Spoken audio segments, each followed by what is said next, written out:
Yeah, we all know AI is taking over, and there's nothing we can do about it. Even this episode of Gumball thinks so.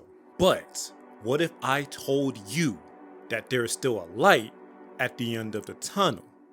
So look, man, the episode begins with Nicole coming home from the grocery store. And bruh, she is really strong, man, in all them groceries for real. Couldn't be my mom though. She'll make me and all of my siblings do that shiz. And if any of us were missing, she would holler our names from downstairs so loud that you would think we committed a war crime or something. And she wouldn't do it just once, she'd do it twice. My mom be like, Kike! Yes, mom? Kike! Yes, mom, I'm coming! Like, god dang, I heard you the first time. Anyway, she comes through the front door and is greeted to her whole family slothing around as if they've been listening to too much Bruno Mars. And I am not gonna lie, knowing how powerful Nicole is, I don't know why she ain't just crash out right then and there. I would've gave all y'all niggas the belt, over here dirtying up my crib. And Darwin has the audacity to complain about no batteries in the remote when all they was watching was screensaver Pong the entire time. I can understand Energizer Bunny and Gumball, but I expected more from Darwin, especially Anais. So Nicole goes upstairs to her room to order some new batteries on this fossil of a PC. Is this not the new Gumball series? Get with the times, gang. Hold up, is that a rotten apple? I know Richard's Majin Buu looking self is allergic to a good diet, so that had to be Anais for sure. Anyway, when Nicole goes online, she sees this AI assistant that could possibly help her with her shopping needs. So naturally, you'd be curious like George and click on that shiz, praying that it ain't malware. God dang it. And when she clicks on the AI assistant, she has options to choose from Alpha Male Tyrone, Betty White, and Ori. Me personally, I'm choosing Betty White, cause Golden Girls was my shiz. And of course, Nicole chooses boring old Ori. But do not be fooled by her overly friendly demeanor. She gonna be a problem. Just wait and see. But for now, she just casually goes through Nicole's entire internet history, jacking her social security number, bank accounts, and MMO passwords. No biggie. And throughout this complete invasion of privacy, no Cardi B, Ori gets super intrigued with Nicole and just starts buttering her up to an insane degree. And Nicole falls for the frickin' bait. Look at her over here yapping away to a goddamn ChatGPT like she a real human. And unfortunately, niggas really do this. They be confiding in AI like, hey ChatGPT, am I the problem? No Stacy, you are definitely not the problem, no matter how toxic or narcissistic you are. Like, the user bias is crazy. But Nicole's therapy session gets cut short, since Gumball's useless, good-for-nothing self calls her downstairs to change the channel again! This is definitely how them white families be. Them kids be walking all over their parents.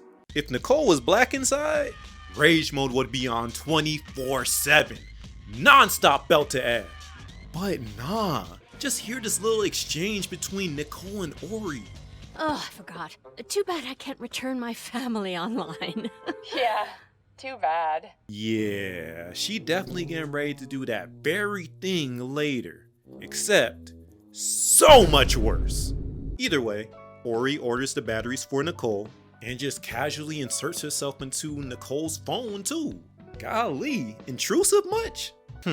That's gonna be a recurring theme in the episode, isn't it?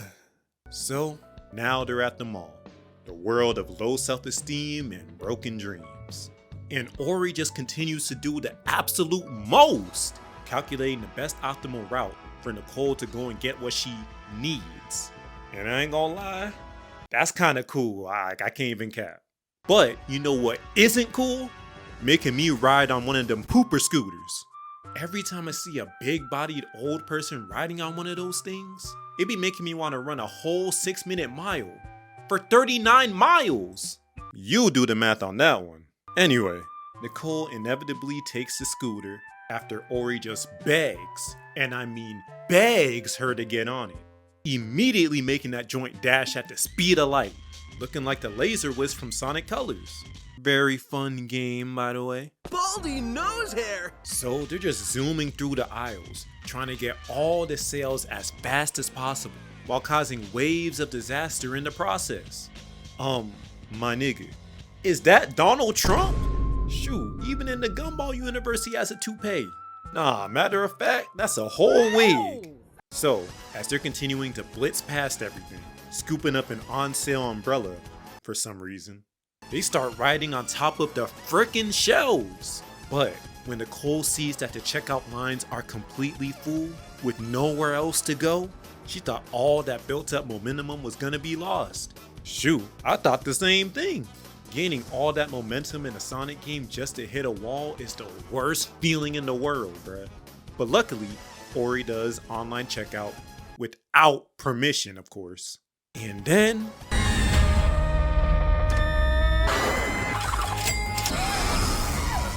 Bro, why everybody and they grandpappy be Akira sliding? That one move literally started a whole movement, golly. Oh, and before I forget, $60?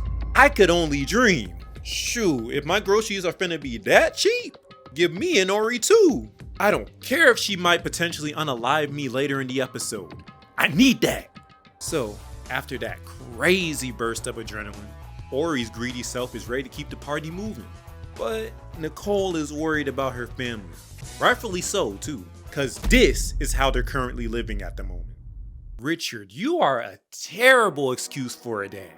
Because I ain't gonna lie, this gonna sound messed up, but I'd rather you be a deadbeat than do this. At least you wouldn't be slowly poisoning your children. Oh nah, bring me back to Nicole and Ori, please. Oh, thank goodness. So now, we just see them chilling on top of Nicole's car, watching the sunset. Man, that's a beautiful view.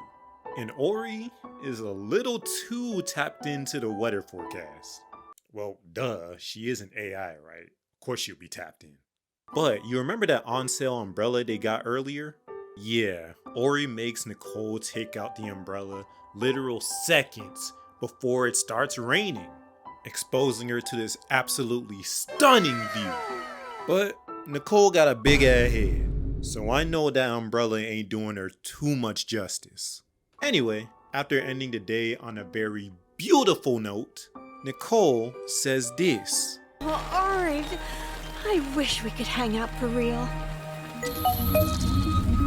Oh nah, what the frick is she calculating? Ori looking a little unfamiliar right now.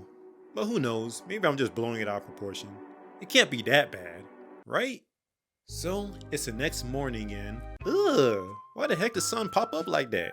Nigga look like PBS Kids. Anyway, when Nicole walks downstairs, she sees her family playing with all of these new gadgets, like some small robot vacuum cleaners, a blender, and other stuff.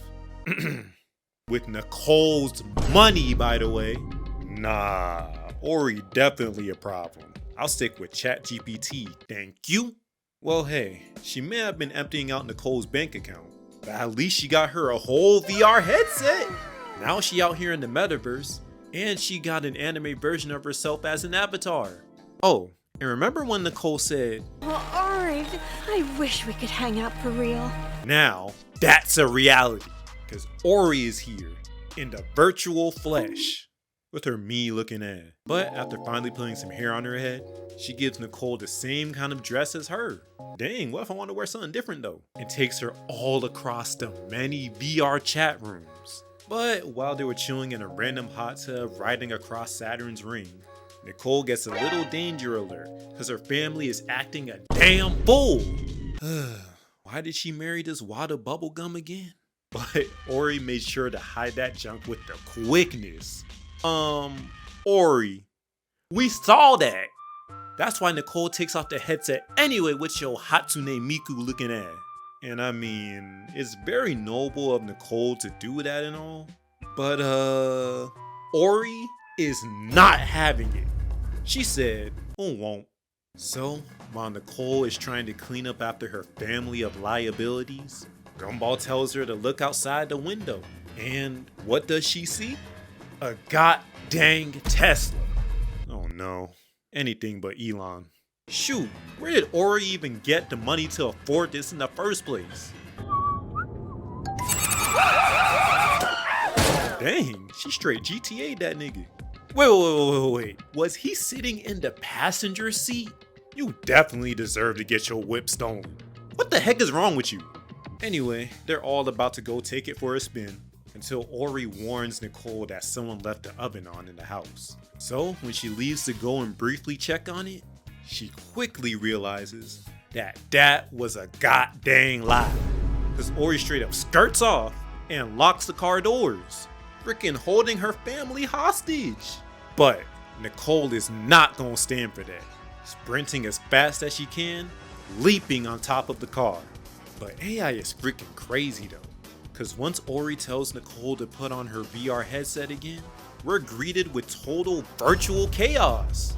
Don't look like a whole Kirby final boss. And this is where she tells Nicole that in order to fully optimize her life, she's gonna get rid of her family by driving them off into the lake, drowning them to death. Is that not insane? Like, family can be annoying. Well, in Nicole's case, insufferable. But that don't mean they gotta die. This is what we be fearing that AI is gonna do to us. And it's happening at an extremely fast rate. That's why I always say please and thank you every time I'm using ChatGPT. Cause I ain't trying to get murked if the AI apocalypse happens. Keyword if, cause Nicole Watterson ain't finna let that go down without a fight. So she charges at Ori with her kung fu abilities. And that junk ain't do a darn thing. She said, sorry to break it to you, but this is VR, Crody. So Ori hits Nicole with the step off, blasting her away on the hood of the car, making her hold on for dear life. And at this point, they're only 30 seconds away from driving off into the lake. So Anais and the other Slackings have to do something quick. And just prepare yourself, cause they about to finesse the hell out of this. So, with Anais pulling all the strings, Darwin props open the control panel with the remote that he still has in his possession for some reason. But that shit is sealed shut. Fortunately, Pinky still had that plague-infested rat in his mouth, cutting open the control panel with its teeth. Dang, them Timmy Turners are sharper than a bee. But either way, when they finally open it, there's a broken wire, which Gumball uses the gum stuck to his head to sew the wires back together. And yes, I get the joke. And while all of that is going on, Nicole is still in the Digi world, lecturing Ori about the meaning of family on some Vin Diesel type shiz. To which Ori, of course, has no idea what having a family even means, cause she's a goddamn clanker. I don't care. That robot's, I don't care. So, Anais finally presses the power button, shutting down the Elon contraption for good, instantly saving them from drowning in the lake. Well, except for Darwin. He is a fish after all. But hey, would you look at that? We humans do have a fighting chance. Cause if a couple of animals can band together and stop an ever-growing intelligence, then we aren't completely cooked, right?